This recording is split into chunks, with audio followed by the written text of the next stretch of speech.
Ya, terima kasih Nisa. Ketika ini saya sedang berada di lokasi kejadian tanah runtuh di Jalan Mahameru ini, di mana kita mendapati di sini, ya, seperti yang telah Nisa katakan tadi, di Jalan Mahameru ini keadaan jalan memang begitu sesak sedikit, di mana hanya 2 lorong sahaja dibuka untuk kegunaan pengguna.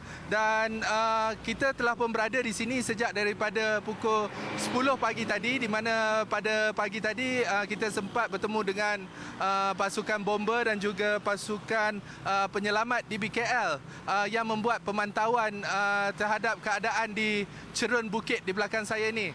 Dan berdasarkan pemerhatian bomber memberitahu kami bahawa ketika ini tiada lagi pergerakan ataupun gelonsoran tanah susulan berlaku dan keadaan buat masa ini masih lagi selamat. Namun bomber mempunyai sedikit kebimbangan sekiranya tanah-tanah yang berada di belakang saya ini tidak dialihkan segera, bomber menjangkakan akan berlaku satu lagi gelonsoran sekiranya hujan lebat berlaku. Dan bagi mengulas lanjut, ya, mengenai kejadian serta punca tanah runtuh yang berlaku di Jalan Mahameru ini, bersama dengan saya ketika ini ialah pakar geologi daripada Universiti Kebangsaan Malaysia UKM, iaitu Profesor Madya Dr. Tajul Anwar Jamaluddin. Ya, Profesor, terima kasih kerana sudi bersama dengan Astro Awani.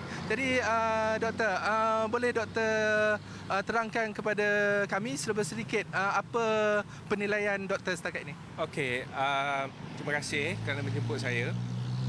Setahu saya, cerun ini telah mengalami kegagalan sekali pada bulan 5 tahun lepas, 2013. Tetapi kerja-kerja pembaik pulihan hanya mula berjalan pada Oktober dan dijangka siap pada bulan Mac 2014 ini. Baik, apa yang saya perhatikan, kejadian tanah runtuh yang berlaku semalam pada saya berpunca daripada kecuaian ataupun kesilapan manusia. Kerana kalau kita lihat, kerja-kerja pemotongan cerun di bahagian atas sedang berjalan, ya. Maknanya cerun dipotong semula supaya dia keadaan lebih stabil, tapi malangnya sisa-sisa daripada kerja tanah tadi dilambakkan di bahagian tengah cerun. Dan lebih menduka citakan apabila saya dapati sebahagian daripada sisa-sisa tanah ni tadi dilambakkan di atas plastik yang lama tu. Kita boleh lihat lagi masih ada kesan plastik penutup cerun sementara yang lama.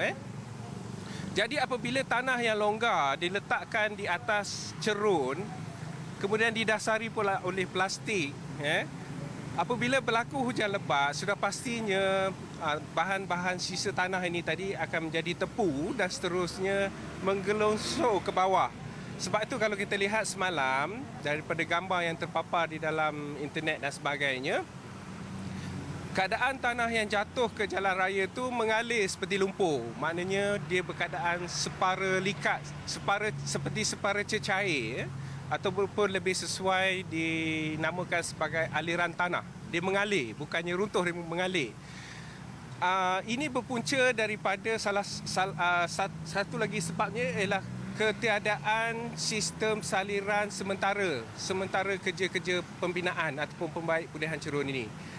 Sangat penting, mana-mana kerja pembinaan cerun, pihak kontraktor perlu menyediakan sistem saliran sementara supaya kalau berlaku hujan, air tidak meresap masuk ke dalam bahan-bahan yang sedang dikerjakan.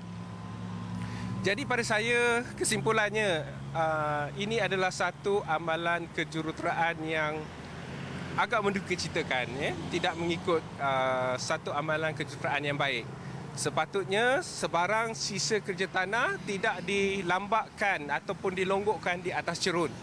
Perlu dibawa terus ke bawah dan dialihkan ke tempat yang sesuai.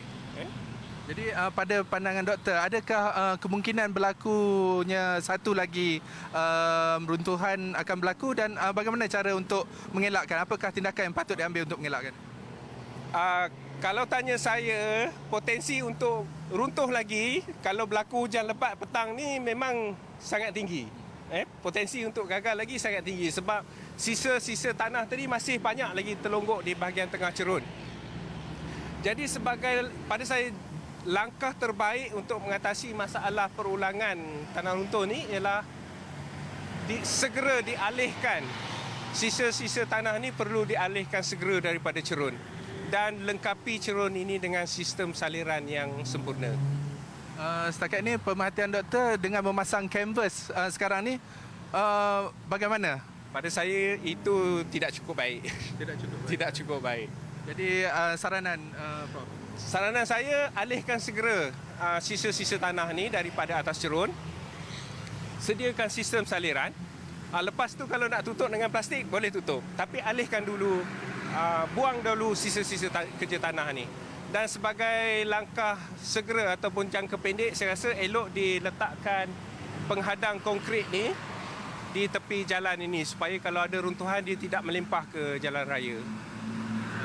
Itu tadi ulasan daripada pakar geologi UKM ya, Profesor Madya Dr. Tajul Anwar Jamaluddin, di mana beliau telah pun menggesa ya pihak DBKL bersama dengan kontraktor DBKL agar memberikan perhatian yang lebih serius terhadap keadaan di kawasan cerun di bukit di Jalan Mahameru ini, bagi memastikan tiada lagi kejadian tanah runtuh selepas ini berlaku, kerana seperti yang dapat kita perhatikan sebentar tadi, sememangnya masih terdapat banyak lagi longgokan tanah-tanah yang longgar yang terdapat di atas cerun ini. Jadi dengan itu, sekian dahulu laporan daripada saya. Kita kembali kepada Nisa. Terima kasih Nisa.